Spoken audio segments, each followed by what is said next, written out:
hoy vamos a hablar sobre por qué la escuela austríaca es tan impopular. Primero tenemos que saber qué es la escuela austríaca. La escuela austríaca surge en 1871 como una rama del marginalismo. Surge con la publicación de Principios de la Economía de Karl Menger.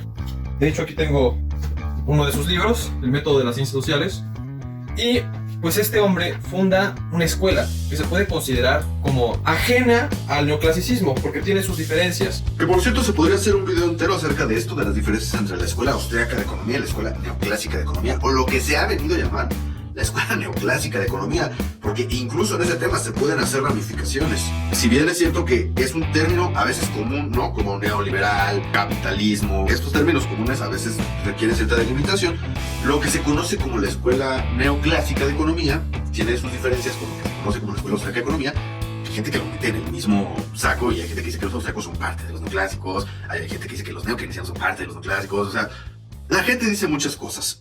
Pero por eso lo interesante es hacer una afirmación, pero basándose en un libro o un autor. Tal vez después hagamos un video al respecto de la escuela neoclásica de economía, si lo piden en los comentarios. Una de las características de la escuela austríaca es que han utilizado sus exponentes muy poco lenguaje matemático, que en su mayoría puede reducir a simples formulaciones. Después de Karl Menger vendría su sucesor, Eugen von Baaberg, quien escribió lo que se considera muchas veces como la refutación a la teoría de valor-trabajo en el libro Capital e Interés.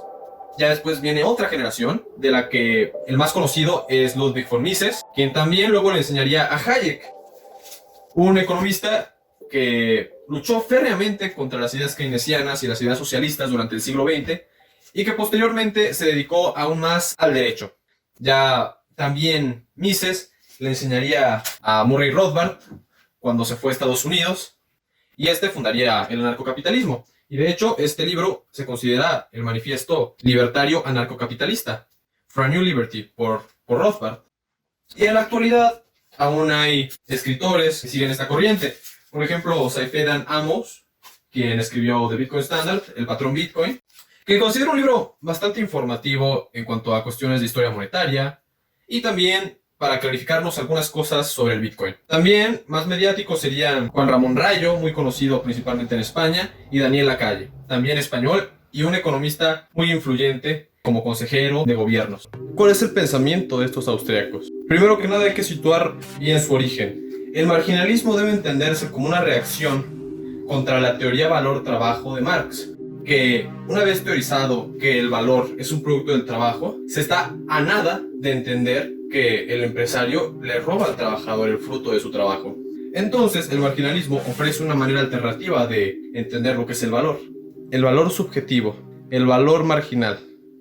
El valor marginal es lo que vale para cada persona la última unidad consumida de un bien.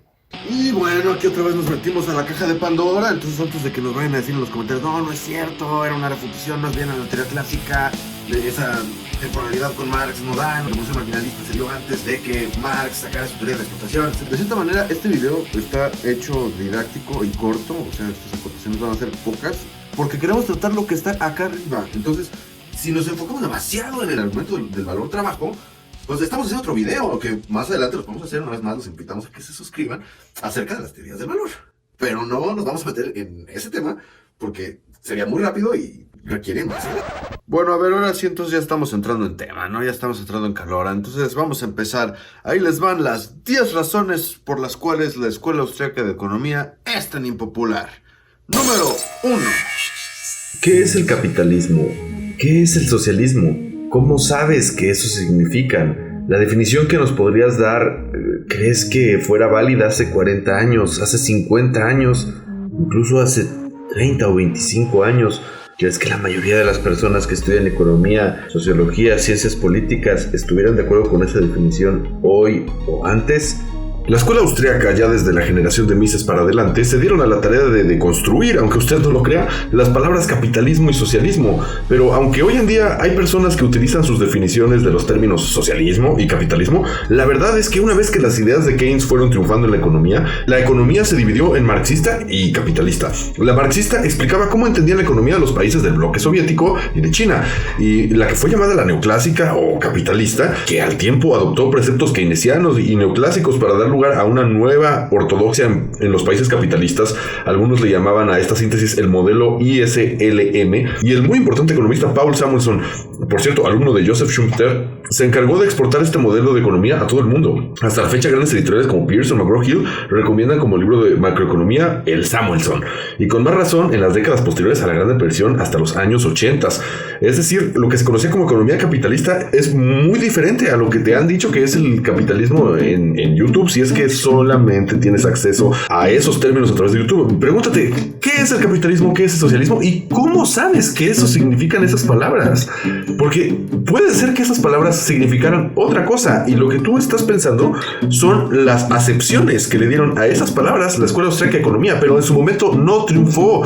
Estas palabras, socialismo y capitalismo, quizás hoy estén teniendo más sentido, se haya popularizado más pensarlas así por diferentes referentes, think tanks, exponentes, comunicadores, pero en su momento el capitalismo y el Estado no eran pero para nada incompatibles. El keynesianismo era por supuesto una teoría capitalista. En su momento el comunismo, el socialismo eran algo totalmente distinto a lo que se plantea hoy en día. Von Mises tiene un libro que se llama El socialismo, en el cual explica lo que él entiende por socialismo, pero no era lo que la comunidad en general entendía por socialismo. Entonces se podría decir que se marginó a la escuela austriaca por décadas y nadie la tomó en cuenta. Esta es la primera razón de su impopularidad, que aunque ya es antigua, después de von Baber, después de Karl Menger, desde la segunda generación de la escuela austriaca, se podría decir que la escuela austriaca fue marginada totalmente del mainstream y enviada a los confines de ningún lado, a la Mont Pelerin Society, a la cual nadie llegaba, y esa información no le llegaba a casi nadie. Habían 20 o 30 personas. Es decir, ¿cómo puede ser popular algo que por definición casi nadie conoce? Número 2. La segunda razón cronológica de su impopularidad es que, dado que utilizaron de manera propia los conceptos socialismo y capitalismo, no fueron vistos con buenos ojos ni por los capitalistas ortodoxos, ni mucho menos por los socialistas de cualquier índole, aunque vale la pena agregar que hay economistas austriacos que son socialdemócratas o que aceptan ciertas cosas de la socialdemocracia. No todos son minarquistas o anarcocapitalistas, eso es un mito, pero bueno, eso ya es otro tema. El asunto es que su anticomunismo, su antisocialismo y su antiestatismo los llevó en algún punto a volverse el enemigo fácil de la izquierda. Digamos, la forma en que los economistas de izquierda o de centro izquierda podrían decir, miren, los de derecha, qué tonterías están pensando. Y esto también explica por qué en el contexto de la Guerra Fría, donde era de interés nacional para Estados Unidos y los países de la OTAN algo más pragmático, tampoco se les consideró muy relevantes a los exponentes austriacos, con la única excepción de Margaret Thatcher en el Reino Unido, quien sin embargo no hizo mucho de lo que prometió, ni tampoco siguió bien las recomendaciones de Hayek, aunque se declaró su admiradora. Entonces también debemos entenderla como una escuela antisocialista, que además siempre se ha posicionado en favor del libre mercado y del capitalismo, y que en el siglo XX luchó ideológicamente con mucha dureza contra las ideas estatistas. Mises, por ejemplo, llevó estas ideas, se podría decir, muy lejos. Él, su pensamiento, sembró fanáticos. Y ahí está Murray Rothbard, quien fue uno de sus alumnos. Aunque Hayek también haya sido uno de los alumnos de Mises, dado que Hayek era una persona muchísimo más culta, no se dejó impregnar por el fanatismo misesiano que después continuaría Rothbard y quien iniciaría la idea del anarcocapitalismo. Y hoy en día todavía tenemos cosechadores de fanáticos, por ejemplo Javier Milei. ¿Cuál es fundamentalmente el credo de estos cosechadores de fanáticos? Que el Estado, mientras más actividad tenga, digamos por ejemplo, mientras cobre más impuestos, pues va a reducir el bienestar de la población. Y esto es algo que se puede entender desde la teoría económica clásica. Como hay un menor ingreso para el consumidor en general, entonces pues su canasta se va a ver reducida.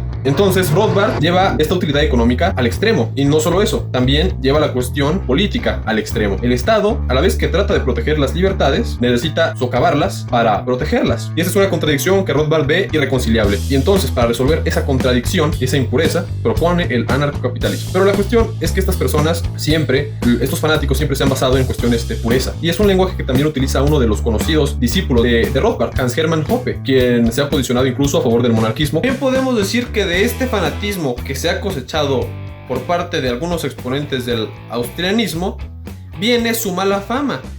Que además, sus diferentes exponentes muchas veces dejan bien en claro cuáles son las consecuencias de su pensamiento. Por ejemplo, se posicionan completamente en contra de los programas sociales del gobierno antes de posicionarse en contra de los súper ricos, que de hecho son súper ricos gracias a diferentes privilegios del Estado, tales como las patentes o las concesiones. Pero de esto nunca nunca vas a escuchar hablar a una de las personas más mediáticas del austrianismo, tales como Javier Milei, Gloria Álvarez o Agustín Laje, que también dice que él estudió mucho la escuela austríaca y que los considera parte de su formación.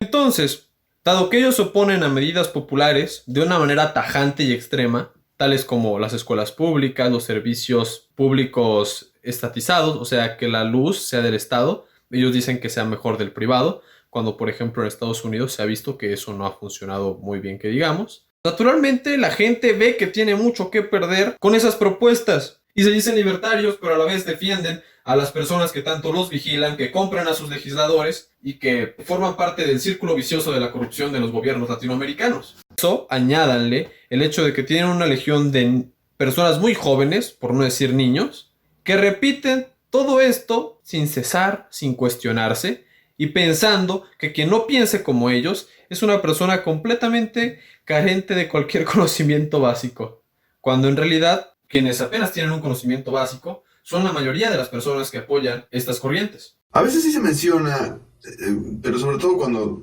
se les refutan ideas, sí llegan a criticar, ¿no? Por ejemplo, las prácticas de que el Estado y los privados pues hagan sinergia y se corrompan. Pero no suele ser el blanco central de sus ataques, sino el lugar al que acuden la mayoría de los divulgadores de estas ideas, e incluso la mayoría de los autores contemporáneos de la escuela austríaca, suelen ser el lugar al que acuden cuando se les refuta, ¿no? O sea, de entrada nunca te van a decir oye, qué mal que a Elon Musk el gobierno le esté dando millones en subsidios. O nunca te van a decir, oye, qué mal esto de que a Iberdrola Calderón le dio muchísimo dinero. Lo llegan a decir, por ejemplo, si alguien se los dice, ¿no? Así, o sea, si, no sé, hay un debate en algún lugar y se está hablando que de kirchnerismo, que de chavismo, que de socialismo, y alguien dice, pues también con los gobiernos capitalistas hay contubernio entre los grandes magnates y los gobernantes, y es entonces cuando se sacan la de... Precisamente ese no era verdadero capitalismo, ese no es capitalismo de verdad, ese es capitalismo de amiguetes, ese no es un capitalismo puro. Pero no es el argumento central. Entonces, parecieran basar su ataque, incluso muy conocido, para quienes ya se entraron en el mundo del austriacismo, sabrán que un gran problema que tienen es con los bancos centrales y con la Reserva Federal, aunque irónicamente muchos austríacos se dicen seguidores de Ayn Rand, otro ejemplo, Javier Milei de nuevo, y el novio de Ayn Rand, o el que fue su amante, por decirlo así, Alan Greenspan, fue el director de la Reserva Federal en una de las épocas en donde se generó peor catástrofe y que incluso hay videos de él admitiendo que tomó decisiones estúpidas. No dice explícitamente que gracias a las ideas de Ayn Rand, ¿verdad? Pero bueno, lo que quiero dar a entender es ciertas contradicciones entre el discurso y el actuar que son propias de cualquier ser humano. Casi nadie está totalmente libre de contradicciones, pero el asunto es que el discurso austríaco se centra mucho en atacar cosas que la mayoría de la gente considera valiosas. Por ejemplo, ¿como para qué dedicarle tanto tiempo a convencer a la gente de que darle una pensión digna a todos los adultos mayores o que becar estudiantes de bajos recursos es una mala idea, que eso lo tiene que hacer el mercado o la caridad? ¿O para qué dedicarle tanto tiempo a esa argumentación tan difícil de sostenerse para la mayoría de la gente, sobre todo si no tiene interés en economía o aunque la tenga, y no centrar sus ataques contra los bancos centrales o contra las artimañas que hacen los bancos privados con los bancos centrales? Eso siempre forma una periferia de sus argumentos. Nunca he visto, y por favor corríjanme en los comentarios, no conozco un solo libro de alguien autodenominado austríaco dedicado a cuantificar en su país, al menos, o en algún país, ¿cuánto crony capitalism hay? ¿Cuáles son las empresas que están recibiendo subsidios del gobierno, que están siendo apoyadas por el gobierno, rescatadas por el gobierno? No. Todos los libros austriacos hablan sobre sobre individualismo metodológico. Me refiero a los contemporáneos. Es defender lo indefendible de Lew Rockwell. Se ponen a hablar de que si Dios, así como Jesús Huerta de Soto o Ancho Bastos, que si se debe de reconciliar el liberalismo con los valores tradicionales cristianos. Se ponen a hablar de la inmigración, obviamente muchos en contra, alguno que otro a favor. se meten a la caja de Pandora del aborto, digamos, de ahí ya no se salen, y de vez en cuando llegan a tocar el tema de los bancos centrales, pero siempre como un argumento secundario al que se llega después de que ya investigaste sobre los autores de los difusores de la escuela austriaca o de los exponentes, los representantes de la escuela austriaca, te das cuenta que su superenemigo no es los bancos centrales, sino como tal los programas sociales, las universidades públicas, la salud pública, ni siquiera, esto es irónico, suena más que la izquierda critique que los funcionarios ganen mucho, o sea, que los burócratas de alto nivel ganen mucho. Y la gente de la escuela austriaca suele molestarse más bien porque hayan parásitos en las universidades públicas mamando dinero del Estado. Pero no les es tan evidente, o no lo hacen tan evidente hacia que los burócratas, los altos burócratas ganen mucho dinero. O sea, eso les parece, incluso hay gente de la escuela austriaca que dice, bueno, pues tal vez los jueces, los magistrados, los diputados, los gobernadores, pues deberían de ganar más para que no fueran corruptos. No digo que todos, digo que algunas personas. Y realmente, por ejemplo, en los que llegan a decir cosas como que no, o sea, el Estado no se tiene que meter en nada. La seguridad debe ser privada, la salud debe ser privada, la pavimentación debe ser privada, el caño debe ser privado, los bosques deben ser privatizados, los mares deben ser privatizados, el espacio debe ser privatizado, la policía debe ser privatizada. Vuelven a caer en el siguiente problema. Ok, entonces el aborto, ¿qué? ¿Qué pasó con el aborto? Entonces el aborto debería ser ilegal para los que contraten su seguro de jueces privados pro aborto, y los que estén contra el aborto que contraten su seguro de jueces privados anti aborto. Y como a estas personas el tema del aborto de verdad les molesta mucho, porque es normal, porque es un tema polémico, porque es un tema que no se debe dejar a la ligera, pues simplemente no pueden decidir mejor sí minarquismo y que el Estado fije una ley antiaborto. Ok, pero entonces los poderes judiciales deberían de ganar mucho. Es decir, el ataque está centrado sobre todo contra las cosas del Estado que la gente valora. Los parques públicos, la investigación científica, las universidades públicas, las becas a estudiantes, las pensiones a adultos mayores, las pensiones en general, los programas de gobierno que traten de combatir la pobreza, estén o no basado en evidencia científica, porque hay mucha gente, incluso socialdemócratas, que critican el pobrismo, ¿no? Esta actitud de darle a los pobres para que sigan siendo pobres, y dicen la política pública se tiene que hacer para sacar a los pobres de la pobreza, no para dejarlos en la misma situación. Pero el caso es que los exponentes austriacos se centran demasiado en atacar cosas que la mayoría de la gente valora. No se centran en atacar cosas que la mayoría de la gente repudia. Vamos, que si yo subo un video y digo, pinches políticos, la gran mayoría es una pinche bola de corruptos, nada más se la pasan robando al pueblo, hasta parezco chairo. Pero ellos también lo dicen, ¿no? Debería ser su discurso, y teóricamente su discurso que los políticos están locos y nos convencieron de pagar impuestos cuando los impuestos son un robo. Y si alguien dice, no, es que con el dinero de los contribuyentes se construyen mansiones, y eso lo puede decir una persona de izquierda y nadie dice, es libertario. Número 10. Los vínculos económicos, sociales y políticos de los promotores del austrolibertarianismo hacen sospechar a cualquiera. Solo siendo muy ingenuo se pensaría que las plataformas desde las cuales hablan y dan sus conferencias los disque divulgadores de las ideas austriacas, que se dicen a sí mismos libertarianos, se pagan solas. Gloria Álvarez, por ejemplo, es licenciada en Ciencias Políticas y casi de la nada se volvió locutora de radio, conferencista y viaja por todo el mundo dando pláticas, como si la mayoría de los licenciados en Ciencias Políticas pudieran darse ese lujo. Evidentemente hay mecanismos de financiamiento detrás. La forma de financiar a dichas personas es a través de think tanks, de los cuales el más conocido es Students for Liberty, así como también el Fraser Institute de Canadá, la Heritage Foundation, el Instituto Manhattan, la Mont Pelerin Society, Property and Freedom Society y la Atlas Economic Research Foundation, inspirada en las ideas de Ayn Rand. Si investigamos un poco, los millonarios donantes de estas organizaciones nos daremos cuenta que no son precisamente científicos de mente fría que quieren llevar la verdad económica a los ignorantes y que la verdad triunfe sobre la mentira, sino que, evidentemente, persiguen sus intereses.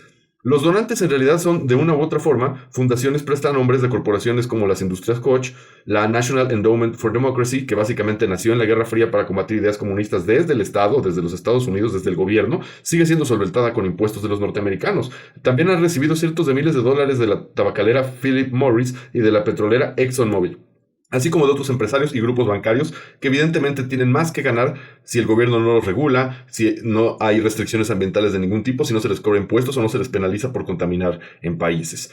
Además, incluso quienes no hagan esta investigación de quienes financian los think tanks libertarios, que es una investigación fácil de hacer, pero incluso si no se hace, es suficiente con ver el comportamiento y las alianzas que suelen hacer los que se dicen herederos de la escuela austriaca, con personas que no convencen. Por ejemplo, en la Property and Freedom Society se les da cabida dentro de sus conferencias a teóricos de la conspiración, negacionistas del VIH-Sida, negacionistas del Holocausto, racistas empedernidos como Jared Taylor o Richard Spencer, y disparatados como Curtis Jarvin, que defiende la esclavitud. También es conocido que Rothbard era muy amigo de David Duke y otras personas del Ku Klux Klan, y que siempre en las marchas de alt-right o derecha alternativa en Estados Unidos y Europa, las banderas de Gadsden marchan junto con las banderas confederadas y las svásticas neonazis, a pesar de que en redes sociales se llenen la boca diciendo que los fascistas son de izquierda y que los antifascistas también son de izquierda, lo cual es un oxímoron. Por cierto, nada más para puntualizar, es extraño, y de hecho podríamos hacer un video de dónde salió esta idea de que los nazis son de izquierda o que los fascistas son de izquierda, porque von Mises y Rothbard dicen que los fascistas eran de derecha. Entonces valdría la pena preguntarse de dónde nació este mito. Pero eso da para otro video, nos dejan en los comentarios si les interesa que hagamos este video. Que también podríamos abarcar acerca de la nueva derecha y su relación con el austrianismo y las nuevas teorías de conspiración. Todo esto excede el interés de este video, pero es un fenómeno que vale la pena explicarse y estudiarse. Pero bueno, regresemos a la escuela austriaca. Esta extraña tendencia le da mala fama a la escuela austriaca porque, como lo hemos explicado al inicio del video, la escuela austriaca es un enfoque para estudiar la economía, que tiene representantes como Oscar Vara, Schumpeter, Weiser, Robin y muchos otros que realmente se preguntarían por qué una teoría económica terminó vinculándose con movimientos de derecha alternativa en su tercera y cuarta generación. Esto le despierta desconfianza a mucha gente.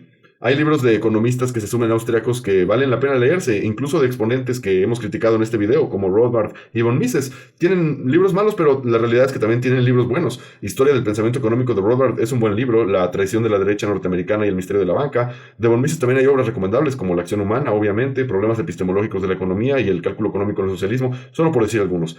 Y ni qué decir de muchos otros referentes austriacos que realmente parecen sentir, o eso transmiten, un genuino deseo de conocimiento o de clarificar conceptos, sin necesidad de caer en ideología ciega. El Círculo Bastiat, como ejemplo, entre otros referentes. El mismo Hayek trató de distanciarse del austrianismo extremista, aunque desafortunadamente con el tiempo llegó a incomodar a mucha gente su postura pro dictaduras de mercado. Pero eso es otra historia.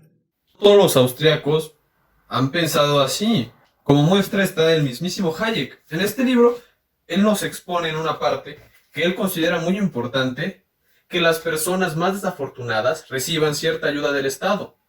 También está el gran economista Schumpeter, lamentablemente ensombrecido por muchas personas de su época, quien llegó a aceptar postulados keynesianos, aunque él era un absoluto libremercadista, en verdad. Pero no por eso también llegaba a los extremos a los que llegan personas de querer prohibir las escuelas públicas en absoluto. Un lugar donde podemos notar la ausencia de fanatismo en Schumpeter es en su método. Schumpeter tomó como referente incluso a Marx, cosa que sería impensable para fanáticos como Mises, Rothbard o Milley. Pero ¿y tú qué opinas? ¿Crees que esta mala fama que le estamos adjudicando a la escuela austriaca, por las razones que le estamos adjudicando, son verdaderamente mala fama? ¿O crees que es gracias a esto que se ha popularizado y que en algún momento dado sus ideas pueden convencer a más personas? ¿Te interesaría que hiciéramos un video acerca de las teorías del valor de la escuela neoclásica de economía y sus diferencias con la escuela austriaca? ¿Te gustaría que hicieramos un video profundizando más en alguna de las temáticas que aquí se trataron, como puede ser la derecha alternativa, que no pudimos tratar a profundidad? Déjanoslo en los comentarios y recuerda que somos Verum Política. Suscríbete